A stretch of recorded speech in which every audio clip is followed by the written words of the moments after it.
Welcome to How to Pitch to Investors in Under 2 Minutes. Whether you're pitching to friends, family, angels, or venture capitalists, you need to have a great 2-minute talk in order for them to get interested and tell you, hey, that sounds interesting. I'd like to hear more. The techniques and information I pass on to you through this video absolutely will change how you think about presenting your 2-minute pitch. I'm Nathan Gold, Chief Coach of the Demo Coach. Now I know you've paid for this video, so I'm not going to spend any time telling you about me, what I've done, and who I've helped. You can go to my website, democoach.com, and find out all the information that you might want to know about me. So this is really about you. Let's get to it. First of all, the most important thing to think about is that the 2 minutes that you give in describing what you do to other people could be the most important 2 minutes of your life. It's really the 2 minutes that get people to say, oh, that's interesting. Can you tell me some more? Or I'd love to hear more. Contact me next week so I can set up a meeting and we can sit down and talk about it. The most important thing you think about here is that you must concentrate on what these 2 minutes are all about. They're looking at you saying, so what do you do? Or what does your company do? It's like this ferocious animal looking at you, waiting for you to give them the answer so they don't pounce on you. So what's the most important thing you can accomplish in the 2 minutes? Think about that for a moment.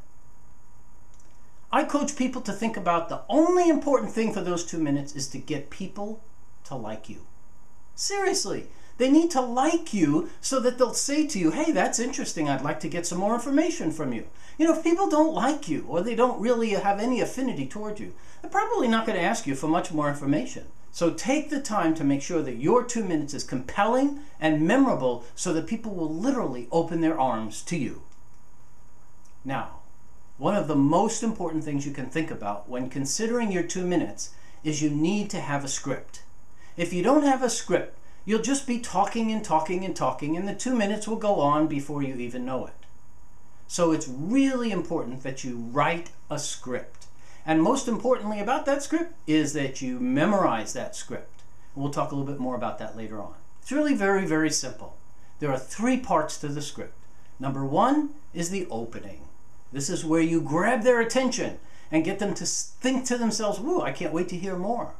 Then there's the middle part of the presentation where you tell people what you do, who's on your team, and a little bit more information as well.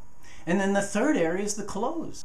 And that's the point where you ask for the appointment or their business card or whatever it is you're looking for. So let's break this down into the 3 individual components of the opening, the middle, and the close. All right, the opening. This is one of the areas where I find people are the weakest. They start out by saying, hello, I'm Nathan Gold, the CEO of the Demo Coach, and thank you for your time today, and then they go on to what they do. That's like what everybody else does.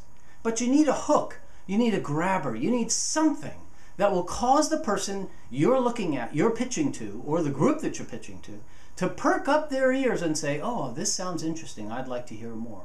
You need to set a hook. Now let's talk about how you set that hook. Because the hook is specifically supposed to determine what is the problem or the unmet need that you're solving. Now, I'm not here to tell you that you're supposed to tell people what you do right away. But you can use a way of introducing what you do in a very special way that most people don't even think about. Let's talk about that. When you go to an investor to tell them what you're doing, remember, they've seen a lot of people coming through. They've heard a lot. They read a lot. So you need to do something, say something, or do something that sets you apart from the crowd. And I don't mean just to stand on your hands, but I mean to do something that's so dramatically different that the people you're pitching to will never forget you forever. You need to be bold. You need to stand out. You need to do something different than everybody else. And I'm here to tell you what that is. I'm here to share with you the best way you can separate yourself from the masses of people that are looking to raise money. And here's the answer. It's an acronym that I came up with many years ago so that you can very easily remember what to do in the opening that can make you different than everybody else. And the word is same. You don't want to be the same as everybody else. And the way to not be the same as everybody else is to do things that nobody else is doing. Now let's take a look at what this acronym stands for. There are two S's, which is what the squared means. The first S it stands for stories. Not enough people tell stories. But you can tell stories, especially small, quick, relevant stories in the beginning of a presentation that will absolutely hook your investor to want to hear the rest of your 2 minutes. So you could potentially start out with a 15, 20-second story, and that story could be anything relevant to what you're talking about.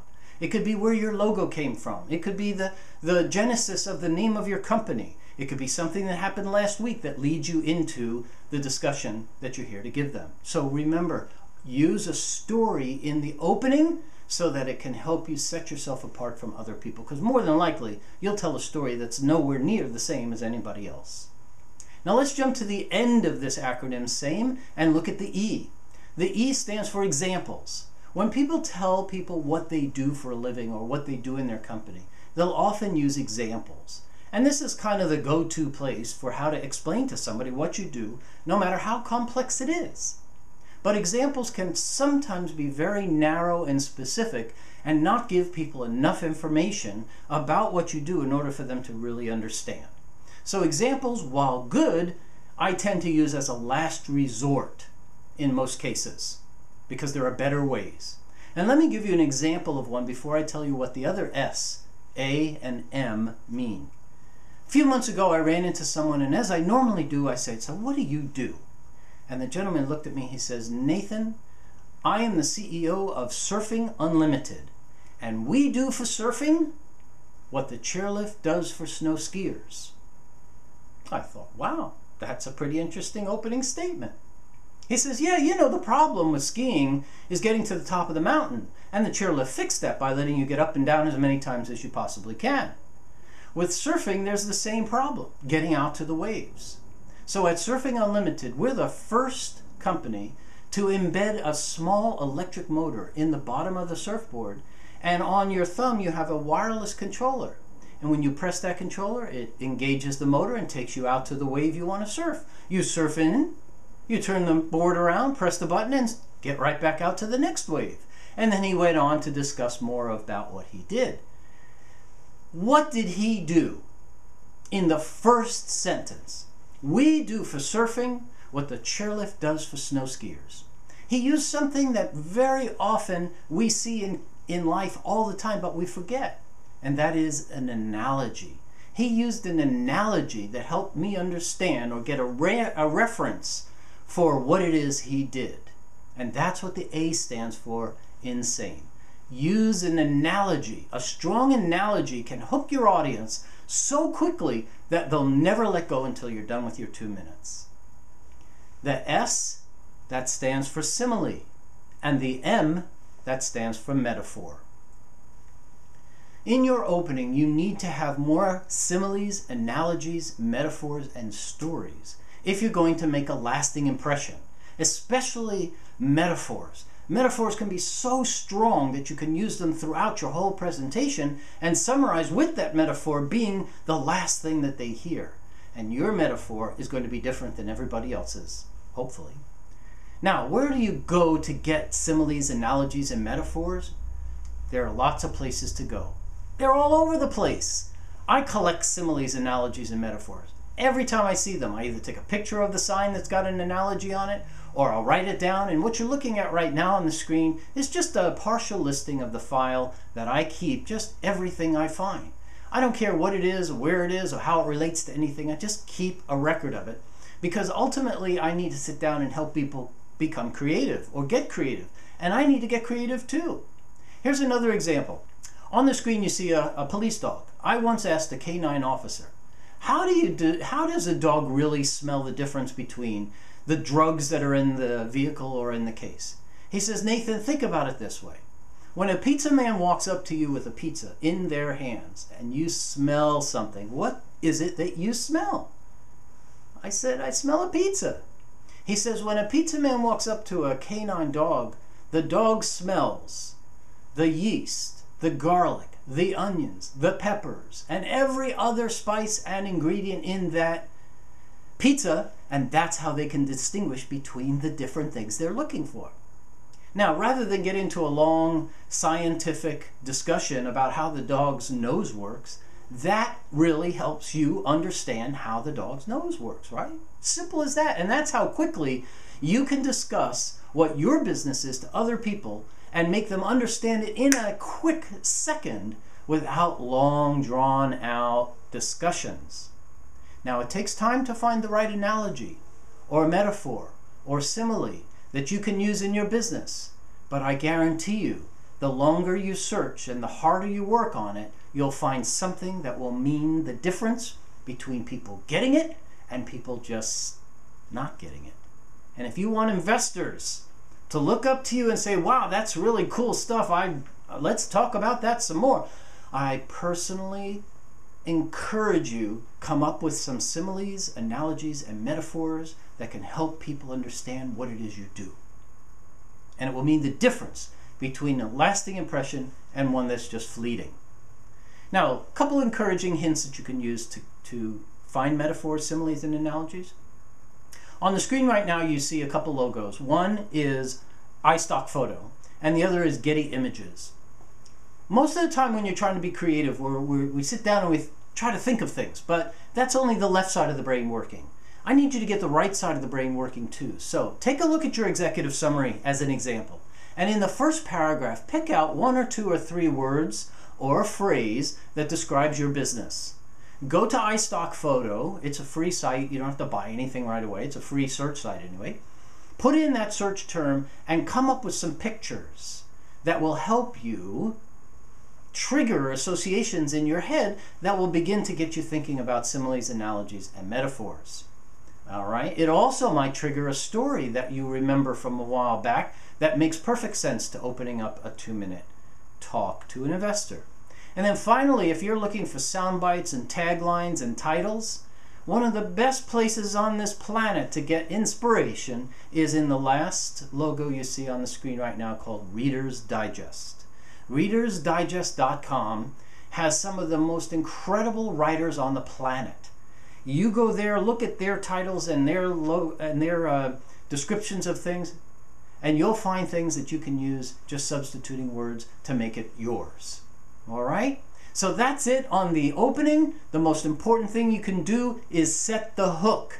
And in order to do that hook, or the grabber, or whatever it is you want to call it, you need a simile, an analogy, or a good metaphor that will help people understand exactly what your business is, and they won't even question it. Now, one last thing about a metaphor. The most effective metaphors, similes, analogies are ones that have nothing to do with the business you're in. So don't say something like, we're going to be the Google of the social world. It's like, oh, yeah, right. Don't use a technical reference. The further away from technology you can be in your metaphor, the more effective it will be. It has to be something like, we're like the contractor of a building. We hire the subcontractors for the electrical and the plumbing and everything else, and we take care of everything so that you don't have to worry about anything. Without our product, you have to go hire each of those individual people to build that building. We take care of it all for you. Something like that, that gives people a complete understanding for what you do, that makes sense, is all you need when it comes to an opening. And that will set you apart from everyone. And again, the further away from it is from technical comparisons, the better off you'll be. All right, let's take a look at the middle part of your 2 minutes. There's a number of models here that you can use, and I'm not suggesting that the model I'm about to show you right now is the only one out there. There's plenty of them. Feel free to experiment and play around with the different ones, but here are 6 questions that you should answer in those 2 minutes. And they can all be answered with 1 or 2 sentences, so it's not that detailed in terms of how much you give away. Remember, the point of these 2 minutes is simply to get someone to say, that's interesting, I'd like to hear more. Or they say, that's not interesting, I don't want to have anything to do with that. And you look at them and say, great, do you know anybody who does? All right, so let's take a look in the middle now. The number 1 question after you've done your opener is, what is your product or service? That's it, very simply in 1 or 2 sentences. What is it? What is it? Number 2, who is your market? It's very important that people know who is your market. And by the way, the order of these questions has been well thought out. So I wouldn't go changing the order until you've become real comfortable with them, and then you can experiment later on. Number 3, how will you make money? This is one of those questions on investors' minds that sometimes people forget about. They get so deep into the technical and the excitement about the intellectual property and the patents, they forget about how will you make money, because ultimately the investor only cares about how you're going to make money so that they can make a return on their investment, right? Number 4, who is behind the company? This is where in 1 or 2 sentences you give a brief description of the people that are going to build this company and these products or this service. Number 5, and this is really important, is who are your competitors? Now you don't have to necessarily name them by name, maybe by category, but it's important that you recognize that you have competitors out there, and that one simple statement is maybe something like this. Yes, we have some formidable competitors out there such as X, Y, and Z, but I want you to know that what we're here to do and what we're here to accomplish is something that they have never even thought about, best we can tell. And then get back to what you do. So recognize you have competitors, but get back to what you do. And then finally, number 6, and this is your big one. This one you really have to think hard about, because you've got to pick out 1, maybe 2 at most. What is your competitive advantage? What do you do that's so much better and so much of an advantage that no matter what anybody else does or says or tries to do in your space, you're going to kick their pants? As an example, on the screen right now you're looking at a very well-kept secret. It's the fastest urban electric car on the planet.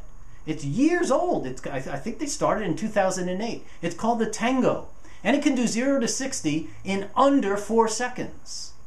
It can also give you 600 miles to a single charge.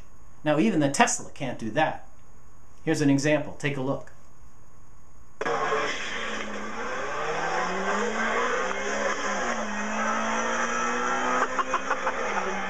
And that car is for sale right now. It costs the same amount of money as the Tesla. Available in Washington State as well as around the world. Made in Italy. It's beautiful. Do you have that kind of competitive advantage? You need one. Now that summarizes the middle, the 6 questions. What is your product or service? Who is your market? How will you make money? Who's behind the company? Who are your competitors? And what is your competitive advantage? And now the conclusion. You're done with the opening, you're done with the middle part, they're hooked, and now it's time for you to close. And it's not good enough to just say, okay, thank you. That's a cheap way out. That's not a powerful way to close. Let's take a look at some parts of the close. The number 1 thing that I see people do not do in their close is they forget to ask for what they want. What do you want? Do you want their business card? Do you want an appointment next week? Do you want to know if they have any interest in what they've just heard? You need to have the intestinal fortitude to ask for what you want. Do you want a reference? Do you want to sit down and talk about your business in more detail and get their opinions? Do you want to ask for, what is it? What is it you want to ask? Ask. And if you're afraid to ask, you need help. You need help in the sales area. You need help from somebody who's really good at asking for the order, and get them to help you figure out what it is you're asking for, and then ask for it. And then finally, in conclusion, there's one other piece of intellectual property that I'd like to pass on to you that comes from the Demo Coach. It's called the Columbo Close. Now, most of you have heard of Detective Columbo, and as you know, the whole idea behind his detective show was he was this bumbling fool who didn't know anything about, he couldn't figure out the case until the very end when he would say, I have just one more question. And in my experience, one of the best ways to leave your investor with a final thought is to use what I call the Columbo Close. And here's how it works. At the very tail end of your 2 minutes, when you have 15 or so, 20 seconds left, remember this is after you've done your ask, you'd say, in conclusion, I'd like to leave you with one thought. And that thought is, and then you give them the thought that you want them to remember and say, thank you very much. Let me give you an example of a company I worked with recently that we used the Columbo Close on. It was an Irish company that had a device that a veterinarian could draw blood from a horse, put it into the device, and it would give you readouts of about 5 different tests right then and there in the field. And this was life-changing. Normally you have to send the blood to the lab, wait a day or 2 or a week, and then get it back, and the horse could be dead by then. So at the end of this presentation, Epona, the name of the company, came up and they said, in conclusion, we'd like to leave you with one thought. As you leave here today and you drive down the roadside farms and you see horses standing in the field, you'll know that today you saw a technology that will forever change how a veterinarian will administer medications and assistance to the horse in the field because of the device from Epona. Thank you very much. And then they were finished. And I encourage all of you to come up with something that you can put in the minds of your investors so that at some time in the future, when they see something, they'll recognize and remember you from what they saw. And in conclusion, I'd like to leave you with one final thought. And that is, when you present your 2 minutes to a single investor or a bank of investors, I highly encourage you to remember that once you have that script memorized and it's indelibly inscribed in your brain, rehearsed so that you can just come out with it. The most important thing you can do is let your passion and enthusiasm for your topic come across. Your passion and your enthusiasm for your business has to come across. If you don't communicate your passion and transfer your enthusiasm to your audience, you're just like everybody else. And I encourage you, think about how you're presenting, not just what you're presenting. And we'll talk more about that in another series. Now for your homework. I've come up with some homework for you. It's up to you whether you do it or not, and I hope you've really enjoyed some of the information that I've given to you in this series. And now for you to really take advantage of it, I encourage you, number one, sit down, start making a list of all of the similes, analogies, metaphors, examples, and stories that you and the people in your company have been using and telling. Ask everyone in your company to make that list, and then come together and compare that list and keep that list growing. Eventually you're going to find something that works. And you don't have to look for just one, by the way. You can have many different metaphors. One really strong metaphor that you can hang your hat on can really be a wonderful thing for a marketing group to have. But frequently, you'll have multiple similes or analogies that you'll use that will help people in different categories, maybe in different parts of the world, to understand what you do. Speaking of that, metaphors can be cultural. So be very careful and test out your metaphors before you use them blindly around the world. Number 2, fill out the answers to the 6 questions that we talked about for the middle of your 2 minutes. Start with 1 or start with 2. I'll give you a little easier one. Start with 2 sentences to answer each of those questions. If you want to go 3, you can try 3, but by the time you get to 3, plus an opening and a closing, you're going to have too much. So try 2 sentence answers for each of those 6 questions, and then fine-tune it. Fine-tune it down to just the right words and phrases that you need, and memorize that. Number 3 on the homework is to figure out how you're going to close. Figure out your Columbo close. And you'll find that you'll end on a much higher note than just, oh, thank you very much, or I'm done. Okay? The Columbo close can set you apart from everyone else. Number 4 is you must rehearse. I can't tell you this any other way. If you're going to come across in your 2 minutes with passion, enthusiasm, credibility, and everything else you want to convey to your investor, you must rehearse it. In fact, you should memorize your 2 minutes so it pops out of your head without even thinking about it. And in order to memorize it, I would give the average person about 2 to 3 hours of rehearsal before you've got those 2 minutes down pat, so that you can deliver them with passion and enthusiasm without thinking, oh, what's the next word? So give yourself a couple 2 or 3 hours over a week or two's time. Don't try to do it all at once, unless that's who you are. Give yourself time, rehearse it, record it, play it back, listen to it. One of the best ways to know if you sound great is to record it and play it back. You don't have to use a video recorder. Just use your phone or your recording device and play it back to yourself. Listen to it over and over and over again. When you get one good recording of the 2-minute pitch, record it, play it back over and over and over again, and that will help you memorize. And then finally, how else can I say this? Number 5, get some coaching. No matter how great you think you are as a presenter, getting a coach to help you get better can only help. Every professional athlete out there has coaches, and some have multiple coaches. There's life coaches, there's presentation coaches, there's pitch coaches. I encourage you to get a coach. Have someone look at what you're doing from the outside.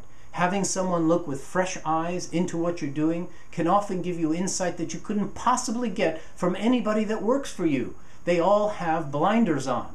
Have somebody from the outside listen to your 2-minute pitch and say, wow, that's interesting. Or yeah, if you have a PR firm, go to the PR firm and let them help you as well.